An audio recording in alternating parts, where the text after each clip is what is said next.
Hello guys, for today's video ay ating pag-uusapan ngayon yung morning anxiety. Request ito ng ating munting subscribers, no. So ngayon ko lang nagawa ng video muli. Kwento ko sa inyo yung time na nararanasan ko ito. So panoorin mo ang video na ito, maaaring makapulot ka ng konting knowledge kung isa ka man ngayon sa nagsasuffer ng anxiety disorder.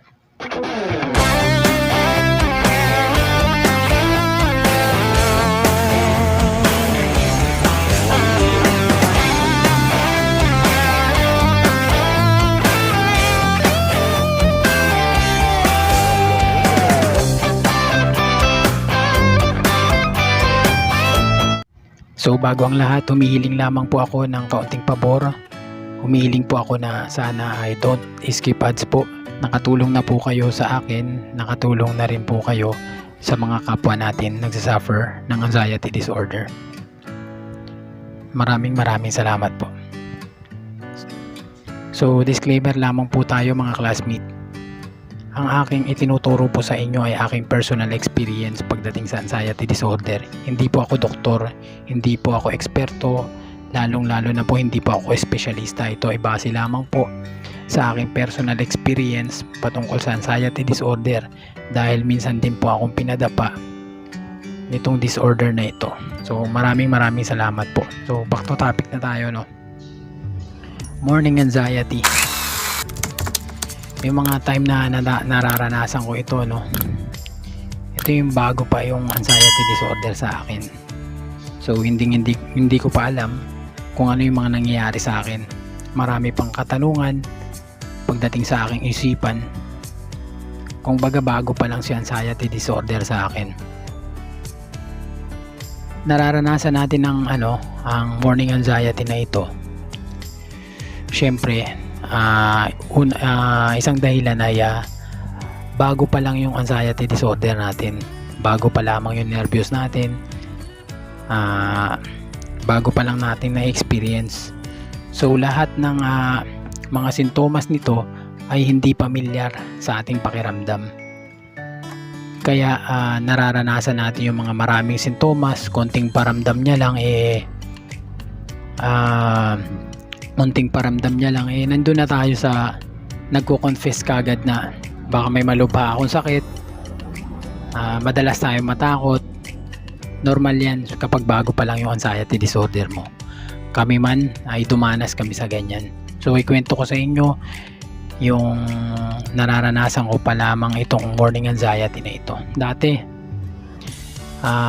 gusto ko lang ipagbigay alam sa inyo na pumasok ako ng trabaho na napakalakas pa ng aking anxiety disorder noon nung nag-start akong pumasok ng trabaho, kasi nag-leave ako ng almost 2 months dahil halos hindi ko na kaya yung nangyayari sa akin 2 months. So bumalik ako ng trabaho ko noon na napakalakas pa ng aking anxiety disorder.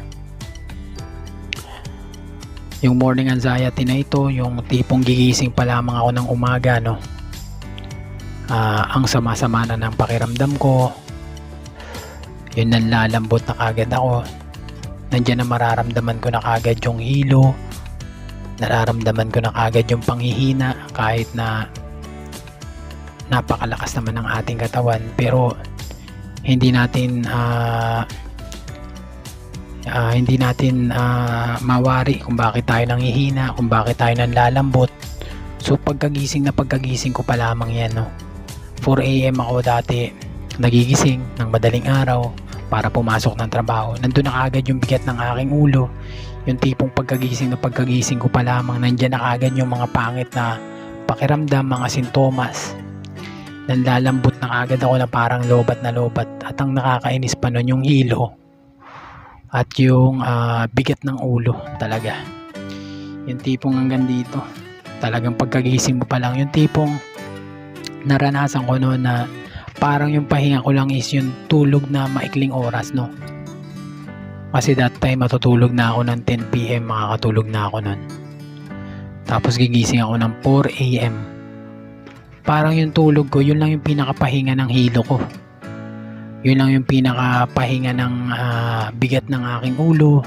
Yan, yung morning anxiety. Common yan na nararanasan natin lalo na kapag bago pa lang yung anxiety disorder natin, yung tipong pagkagising pa lamang natin naroon na yung mga pangit na pakiramdam, no?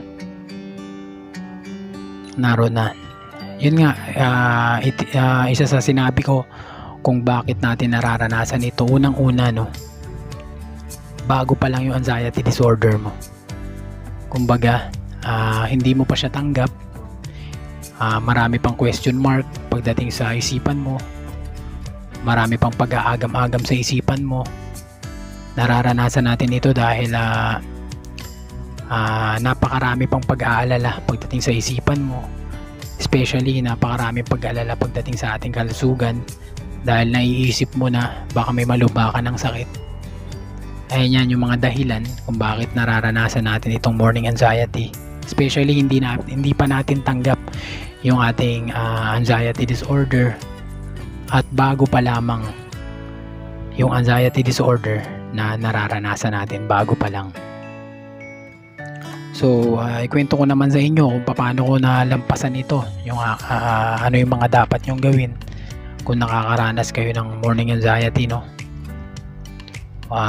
Katulad ng mga sinasabi ko noong una, no, dapat talaga lumalim ka muna kay anxiety disorder. Magkaroon ka ng mga tamang kaalaman. Dapat alamin mo kung ano yung nangyayari sa iyo. Na syempre unang-una yan, malalaman mo yan pag nagpa-check up ka, no. Doon ka kasi maliliwanagan kung ano nga ba yan, kung may malubha ka bang sakit o kung ano man itong nararamdaman mo, no. Sa pagpapa-check up mo, doon mo malalaman kasi ang lahat, no. So ayan yung una-una mong gagawin talaga. Kailangan mong malaman kung ano yung nangyayari sa iyo. Para nang sa ganun, kapag nagpa-check up ka, nalaman mo ngayon na anxiety disorder yung nararamdaman mo at wala kang malubhang sakit, doon unti-unti mapapanatag yung isipan mo. Paunti-unti yan, talagang magkakaroon ng kaliwanagan sa isipan mo na wala kang malubhang sakit. Pangalawa na gagawin mo, kailangan mo siyang suungin talaga. Yan talaga yan, mahirap talaga yan, yung tipong pagkagising mo ang sama na kagad ng pakiramdam mo. Paano ka magpapatuloy, no? Kasi ang sama nga ng pakiramdam mo. Paano ka papasok ng trabaho, masama nga yung pakiramdam mo. Isa sa in-apply ko dati, no, kahit anong sama ng pakiramdam ko, pasok pa rin ako ng trabaho. Dalawa kasi yan, mamimili ka. For example, gumising ka na masama yung pakiramdam mo, no? Dalawa yan, mamimili ka. Kung gugo ka, kung papasok ka, o mananatili ka lang sa bahay, sa kwarto mo. Dalawa yan yung pagpipilian mo. Para sa akin, ang pipiliin mo, go ka pa rin. Ayan yung isa sa in-apply ko. Pumasok pa rin ako kahit na napaka bigat ng nararamdaman ko. Nandyan yung hilo, nandyan yung panlalambot. Sa umaga pa lang pagkagising ko, go ako, sabi ko talagang ipinagpapat sa Diyos ko ang lahat talaga. Hiling kaagad ako, Lord, bigyan niyo ako ng tapang at lakas sa buong maghapong ito na harapin ito ng maging matagumpay ang buong maghapong ito. Sa tulong mo, Lord, wala ako kundi dahil sa tulong mo. Gabayan mo ko sa buong maghapong ito. So yun, mamimili ka sa dalawa. Kailangan ng piliin mo dun ka sa wag ka magpapatalo, no. Kasi kung masama yung pakiramdam mo pagkagising mo pa lang, hindi ka pumasok, hiniga mo yun, nagpatalo ka sa kanya, no? Nagpatalo ka.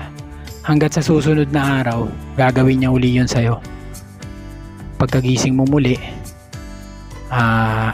tutuksuhin ka na naman niya na masama yung pakiramdam mo, nanlalambot ka. Ganun na uli yung gagawin mo, no? Ganun uli, ihihiga mo uli. So wala kang mararating, no. Again, lagi ko sinasabi, mamimili ka sa dalawa, no. It's either na susuko ka o gusto mong gumaling. Sa dalawang yun. Syempre kung gusto mong gumaling, go ka, no. Hanggat sa kakasanayan na yan ng ng katawan mo.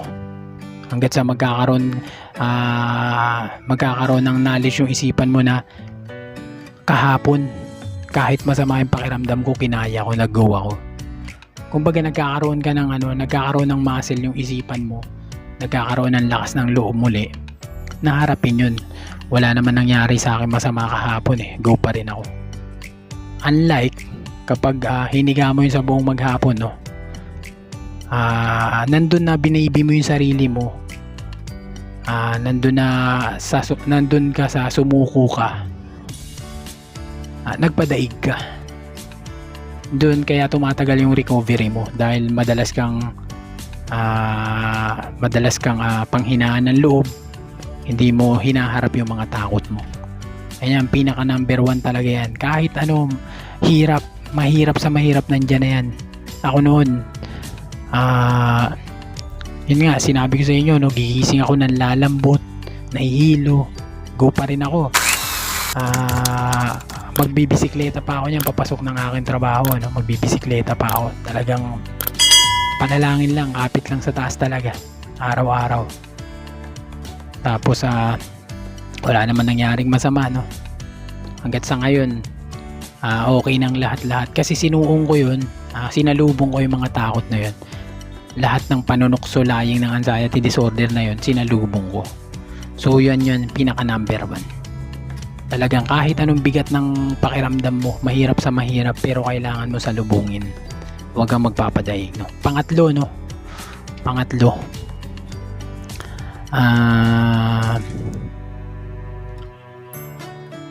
syempre, isa sa nagiging dahilan din kung bakit nakakaranas tayo ng morning anxiety, syempre inaabuso natin yung katawan natin, no. Inaabuso natin yung katawan natin, katulad ng nagpupuyat ka at hindi ka natutulog sa tamang oras, katulad ng hindi mo kinakalma yung isipan mo, no.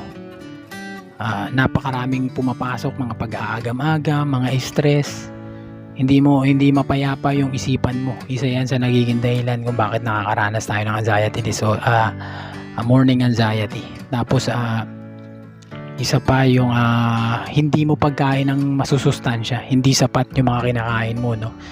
Yung kasi nagiging dahilan kasi niyan, syempre marami kang kinatakutan, maging sa pagkain talaga, tinakot ka maging sa pagkain, no. Kaya halos hindi mo na maharap, wala nang sustansya yung mga kinakain mo, kulang na sa potassium yung mga kinakain mo, kaya nangihina ka. So number 3 yan, kailangan wag mong abusuhin yung sarili mo. Kumain ka na masusustansya, no. Palakasin mo yung sarili mo, mental, emotional, physical, higit sa lahat spiritual talaga yan. Kailangan mo palakasin yan, nang sa ganun hindi mo mararanasan yung morning anxiety na yan. Talagang sa umpisa talaga, kung bago pa lang yung anxiety disorder mo, isa sa pinakadahilan talaga yan. Kung bago pa lang yung anxiety disorder mo, madalas ka makaka-experience nyan. Pero pagka tumagal ka na kay anxiety, baliwala na sa'yo yan. Yung mga morning anxiety na yan, hindi mo na mararanasan. Babalik ka sa normal, sa dati, no. Base sa aking experience, bumalik tayo sa normal, no, na baon ko yung mga knowledge na yan, na kung saan ito yung sinishare ko sa inyo, na sa ganun may apply nyo rin, no, para sa tuluyang pag-recover nyo sa inyong anxiety disorder. So yun lang, sana nagkaroon kayo ng kaunting knowledge, no, kaunting kaalaman na akin na-share sa aking personal experience, no. Isa pa sa pinakamahalaga pala, no, baliwala yung pananalangin mo araw-araw, no. Hindi sapat, lagi kong sinasabi to, hindi sapat yung pananalangin mo araw-araw kung nagpapakita ka ba rin ng takot sa iyong puso't isipan, no. Kailangan yung pananalangin mo sabayan mo ng 100% na pananampalataya, na kung saan hindi ka nagpapadaig sa mga laying ng anxiety disorder, na kung saan pinapakita mo na kaya mong gumaling, na kung saan pinapakita mo kay Lord na ang 100% ng iyong pagtitiwala sa Kanya, na hindi ka natatakot sa kahit anong pananakot o panunukso ng anxiety disorder, no. Ayan, yan sa mga ina-apply ko at lagi kong itinuturo sa inyo, no, na hindi sapat yung pananalangin. Kailangan magpakita rin tayo ng tapang, lakas ng loob. Ipakita natin kay Lord na, Lord, kaya ko po, kakayanin ko po ito, Panginoon. lagi po kayo nandyan nakagabay sa akin at hindi po ako matatakot. So maraming salamat guys sa muli nyong panonood ng ating video. Patuloy nyo suportahan ang ating munting video nang sa ganun marami pa tayong matulungan. So maraming salamat po. See you in my next video guys. Salamat.